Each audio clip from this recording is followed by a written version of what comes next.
கிறிஸ்துவுக்குள் பிரியமுள்ள சகோதர சகோதரிகளே, பலன் தரும் தேவன் எபிசோட் 1043 கர்த்தரை துதிக்கிறேன், மகிமைப்படுத்துகிறேன். இந்த நாளிலும் சங்கீதம் 103:9 இப்படியாக சொல்லுகிறது: கர்த்தர் எப்பொழுதும் கடிந்து கொள்ளார், என்றைக்கும் கோபம் கொண்டிரார்.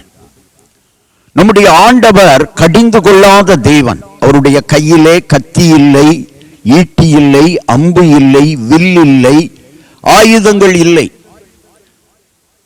ஆனாலும் நாம் பாவம் செய்ததன் நிமித்தம் சில வேளைகளில நமக்கு சில துன்பங்கள் நம்மாலேயே வருகிறது.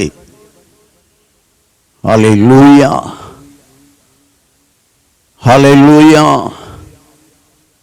சில வேளைகளில துன்பங்கள் நமக்கு மனிதர்களால், பிற மனிதர்களால் வருகிறது, நம்மால் வருகிறது, இந்த பாவ உலகத்தால் வருகிறது. இப்படிப்பட்ட சூழ்நிலையில நம்முடைய அக்கிரமங்களுக்கு தக்கதாக அவர் தண்டனை அளித்திருந்தால் நாம் என்றோ அழிந்து போயிருப்போம். எனவேதான் சங்கீதக்காரன் சொல்லுகிறான், அவர் எப்பொழுதும் கடிந்து கொள்ளார். நாம் நம்முடைய தவறுகளை உணர்ந்து இயேசுவிடத்திலே திரும்புவோமானால், இன்றைக்கு இந்திய தேசத்திலே அநேகர் மக்கள் அல்லது மனிதர்கள் கொடுமை உள்ளவர்களாக வாழ்ந்து கொண்டிருக்கிறார்கள். கொலைகள், கொள்ளைகள், வட மாநிலங்களில் எல்லாம் பெண்கள் சீரழிக்கப்படுகிறார்கள். கொடுமையான சம்பவங்கள் நடக்கிறது. 3-4 மாதங்கள் வீட்டை விட்டே ஜனங்கள் வட மாநிலங்களில் வெளியே வர முடியவில்லை. இப்படிப்பட்ட ஜனங்கள் இருக்கிற இந்திய தேசத்தை தேவன் ஏன் கடிந்து கொள்ளாமல் இருக்கிறார்? அல்லது உலகத்திலே அக்கிரமங்கள் நடக்கிற உலக தேசங்களை, தேச மனிதர்களை ஏன் கடிந்து கொள்ளாமல் இருக்கிறார் என்று சொன்னால், ஒரு நாள் மனம் திரும்புவார்கள், நல்லவர்களாக மாறுவார்கள் என்று பொறுமை காத்து கொண்டிருக்கிறார்.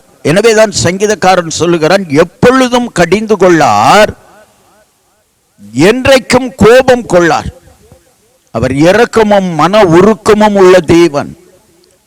எதற்காக என்று சொன்னால், எல்லாரும் மனம் திரும்ப வேண்டும், எல்லாரும் ஆண்டவரை ஏற்றுக்கொள்ள வேண்டும். அவருடைய வருகைக்கு முன்பதாக உலகம் முழுவதும், உலகத்தில் வாழுகின்ற எல்லா தேச மனிதர்களும் ரட்சிப்பின் அனுபவத்திற்குள்ளே வர வேண்டும் என்பதற்காக அவர் பொறுமையாயிருக்கிறார். இந்த உலகத்தை உண்டாக்கினவர் அவர்தான், நம்முடைய ஆண்டவர் தான். எல்லாவற்றையும் உண்டாக்கினவர். எனவேதான் அவர் பொறுமை காத்து வருகிறார். நோவாவின் காலத்தில் ஜனங்கள் அக்கிரமக்காரர்களாய் வாழ்ந்ததினால அன்றைக்கு தேசத்தை, உலகத்தை அழித்து போட்டார் தண்ணீரினாலே. இன்றைக்கு பொறுமை காத்து கொண்டிருக்கிறார், பொறுமையாயிருக்கிறார். எனவே இந்த செய்தியை கேட்டுக்கொண்டிருக்கிற என் அன்பு சகோதரனே, சகோதரிய, உன் பாவத்தை விட்டு, உன் அக்கிரமத்தை விட்டு வெளியே வந்துவிடு. வாழ்கிற காலங்கள் கொஞ்ச காலங்கள் தான். இந்த கொஞ்ச காலங்களும் பக்தியாய், பாவமில்லாதவனாய், ஒரு மனிதனாய் வாழ கற்றுக்கொள்வோமானால் கர்த்தர் நமக்காக அற்புதங்களை செய்வார்.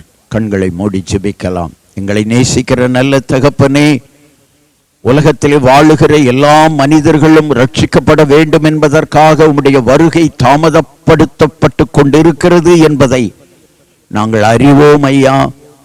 இந்த செய்தியை கேட்டுக்கொண்டிருக்கிற யாராயிருந்தாலும் பாவங்களை விட்டு, அக்கிரமங்களை விட்டு வெளியே வந்து ஆண்டவராய் இயேசு கிறிஸ்துவை ஏற்றுக்கொள்ள அவர்கள் மனதிலே ஏவியருளும்படியாய் ஜெபிக்கிறோம்.